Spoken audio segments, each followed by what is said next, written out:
Hi everyone, it's me again, Noy. And for today's video, it's Friday night kaya let's go to Purok Boulevard and let's have food trip naman sa aming night market. First, I want shawarma. So we bought buy one take one na 150 pesos. This is my all-time favorite here in Purok Boulevard because the beef is so juicy. Hindi tinitipid ni Kuya. Very generous ang sauce. And you can choose pa if spicy or not. Nakakabusog kasi with veggies siya. Meron siyang tomato and cucumber. And ang wrapper niya ay medyo crispy. Must try din ang burger shawarma nila. Now, let's try naman the Indian food. I ordered this pani puri. It's 65 pesos, 5 pieces na siya. Meron siyang patatas and onions. Ilalagay siya dito sa parang bola na crispy. Lalagyan niyo siya ng special flavored water. Then, ang sabi ni ate, kakainin ng buo. But it's so big.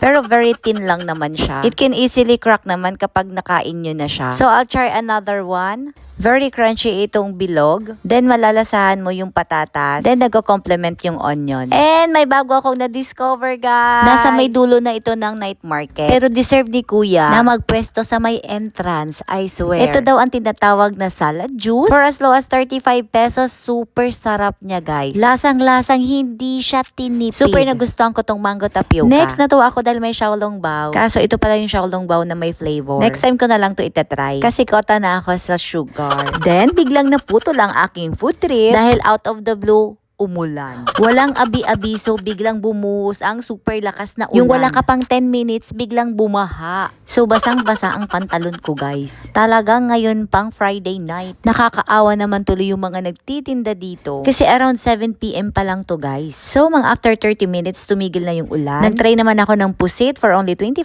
pesos. Nahiya ako kasi isa lang ang in-order ko. Tapos, pinagod ko pa si ate na magpaypay ng isang pusit.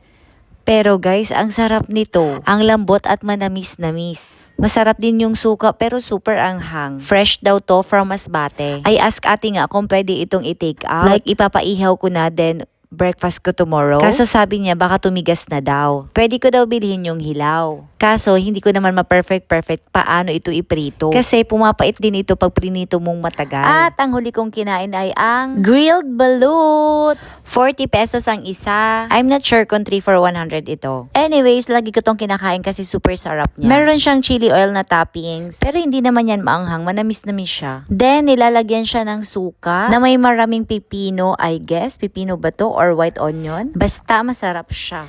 So, kailangan ko na itong madalin dahil baka bumuhos na naman ulit ng ulan. Kaso hindi ko makain agad-agad dahil super init. And that's it for today's video. Kung turista ka dito sa Bicol, super perfect spot ito na Purok Boulevard Night Market dahil sobrang daming kainan. Like, matutuwa ka talaga as in. Next naman, punta tayo sa Tamauyan dahil super dami din dong mga food stalls na pwede nating matry. Thanks for watching. Please like, share, and follow for more. And I'll see you guys again next time. Mwah!